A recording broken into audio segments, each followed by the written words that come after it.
நம்ம ஸ்டைலில் கத்திரிக்காய் சுட்டு செய்யும் பச்சடி செய்ய போகிறோம். இந்த பச்சடி என் மாமி செய்யும் கிராமத்து சமையல். இது சேர்க்கும் பொருட்கள் குறைவு, செய்வது சுலபம். இந்த பச்சடி செய்ய வாங்க போகலாம். ஹாய், வணக்கம். நம்ம ஸ்டைல் சேனலுக்கு உங்கள் அனைவரையும் வரவேற்கிறோம். கத்திரிக்காய் பச்சடி செய்கிறதுக்கு என்கிட்ட 2 விதமாக இருந்துச்சு. நான் 1/2 கிலோ எடுத்திருக்கேன். உங்ககிட்ட ஒரே மாதிரி கத்திரிக்காய் இருந்தாலும் எடுத்துக்கோங்க. எடுத்த கத்திரிக்காவை அலுமினியத்தாளில் சுற்றிட்டு கேஸ் அடுப்பில் வச்சு சுட்டு எடுக்க போகிறேன். ஃப்ளாஷ்பேக். இந்தியாவில் கத்திரிக்காய் பச்சடி எங்கள் கிராமத்தில் செய்யும்போது இந்த அலுமினியத்தாள்லாம் இல்லை. அப்போ வெறும் விரவு அடுப்பில் அப்படியே முழுசாக கத்திரிக்காயை போட்டு சுட்டு எடுத்து செய்வாங்க. அதுவும் நல்லா ருசியாக இருக்கும். இன்னும் கொஞ்சம் வாசம் நல்லாயிருக்கும் அது நெருப்பில் நேரடியாக சுடுறதுனால. இந்த பச்சடியை கிராமத்தில் தாளிக்க மாட்டாங்க.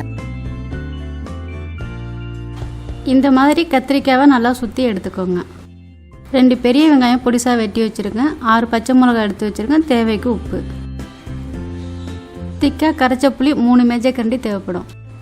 அலுமினியத்தாளில் சுற்றிய கத்திரிக்காயை அடுப்பில் வச்சு மீடியம் நெருப்பில் திருப்பி வச்சு 8லேருந்து 10 நிமிஷம் சுட்டு எடுக்கணும்.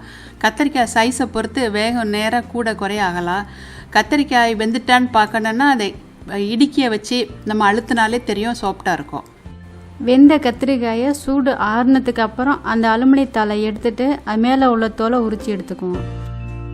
இந்த பச்சடியை பழைய சாதத்துக்கு வச்சு சாப்பிட்டா ரொம்ப நல்லாயிருக்கும். கிராமத்தில் அப்படி தான் சாப்பிடுவாங்க. இந்த பச்சடி தயிர் சாதம், சாம்பார் சாதம், இட்லி, தோசை இந்த மாதிரிக்கு நல்லாயிருக்கும். இப்போ தோல் உரிச்ச கத்திரிக்காயை காம்பை வெட்டி எடுத்துடுறேன். கத்திரிக்காய் வாங்கும்போதே மேலே ஓட்டை எதாவது இருக்கான்னு பார்த்து வாங்கிக்கோங்க. நான் வாங்கின கத்திரிக்காயில் இல்லை நல்லா இருந்துச்சு. நானும் கீரி பார்த்துக்கிறேன். உள்ள சொத்தை பூச்சி எதுவும் இல்லை. கத்திரிக்காயை அதிலே சின்ன பீஸாக வெட்டி எடுத்துக்கோங்க. 1/2 மேஜைக்கரண்டி எண்ணெயில் 1 மேஜைக்கரண்டி உளுந்தம்பருப்பு போடுறேன். இப்போ செவந்ததுக்கு அப்புறம் பொடிசாக வெட்டி வச்சுருந்தா வெங்காயத்தை போடுறேன். இப்போ கொஞ்சம் கிண்டி விட்டுக்கோங்க. அது மிளகாயை போடுறேன். இது ரொம்ப வேக வேணாம், லேசாக வெந்தால் போதும். இப்போ 1/2 மேஜைக்கரண்டி கொத்தின இஞ்சி போட்டிருக்கேன். தேவையான அளவு உப்பு போடுறேன். ஒரு இனுக்கு கருவேப்பிலை வெட்டி போடுறேன். நல்லா கிண்டிக்கோங்க. 3 மேஜைக்கரண்டி புளி கரைசல் ஊற்றுறேன். எல்லாத்தையும் நல்லா ஒன்றா கலந்து விட்டுக்கோங்க. சுட்டு வச்ச கத்திரிக்காயை போடுறேன். ஒரு கொத்து மல்லிக்கீரை ஐஸ் பெட்டில் உரைய வச்சுருந்ததை போடுறேன். கத்திரிக்காயை நல்லா நசுக்கி விட்டு குழஞ்ச மாதிரி கிண்டி விட்டுக்கோங்க. இந்த பச்சடிக்கு தேங்காய் பூ போட மாட்டாங்க. நான் ருசி கொடுக்குங்கிறதுனால ஒரு 3 மேஜைக்கரண்டி போடுறேன்.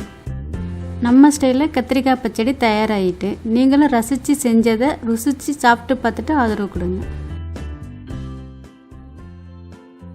இந்த வீடியோ உங்களுக்கு பிடித்திருந்தால் லைக் பண்ணுங்கள், ஷேர் பண்ணுங்கள், கமெண்ட் பண்ணுங்கள், சப்ஸ்கிரைப் பண்ணுங்கள். பிறகு கீழே இருக்கும் பெல் பட்டனை அழுத்துங்கள். நம்ம ஸ்டைல் சேனலை பார்த்ததற்கு நன்றி.